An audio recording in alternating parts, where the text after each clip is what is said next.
And so you were saying before, Matt, that makerspaces is not just for the techies, that you can have makerspaces and use makerspaces for ELA and social studies and science, right?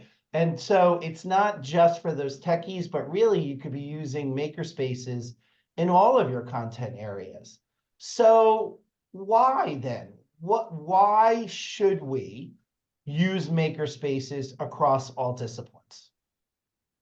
I think there's a lot of reasons, but the main one for me comes down to creativity. I think that when one of the in the book I talk about this IBM survey that they did with CEOs of major companies around the world, and this was 10 years ago. They identified that the most important leadership quality that they thought would be emerging would be creativity, both the ability to be a creative leader as well as to allow and inspire creativity in the employees within their business.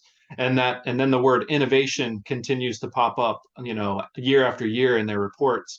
And there's also research. There's a Gallup poll that talks about how when teachers introduce creativity in their classroom, their students actually retain information better. They are better critical thinkers. They perform better on standardized tests because they actually understand the the content, because they're not just memorizing it, they're actually applying their knowledge and their understanding and having to demonstrate it in a tangible way. So I think it largely boils down to creativity, and I think I might be a little biased coming from the art teacher realm, but it is, I think, a thing that we need to focus more on in schools, because we are moving out of the world, whether it's manufacturing or robots or AI, that the sort of good jobs and the good career paths that we want our kids to have are going to require kids to be able to think creative and be creative problem solvers.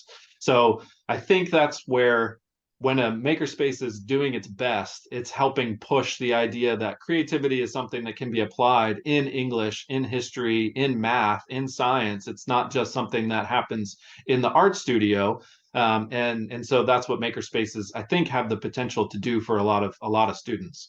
Definitely. And I think the other thing too that is exciting about makerspaces is that it shows us as educators that there are other ways to also assess students. We don't just have to give paper and pencil tests. To your point, you really have to understand the underpinning concepts in order to create something new from that, right? That's Yeah. really what we're talking about when we're talking about cognitive engagement and active learning as opposed to passive learning.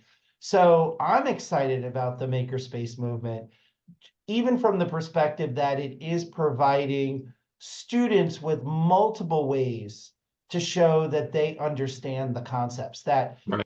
not all of our students learn best through paper and pencil, that there Yep. are indeed other ways to show mastery. Yeah, and time after time, I have teachers who maybe have never done a hands-on project related to their content, and they bring their kids in, and we do something, and they will almost always say to me, so and so is never this engaged in class. So and so it became a leader. Like, how did that happen? They're always quiet in the back of the room. And I said, well, this is their environment. This is what they want to be doing.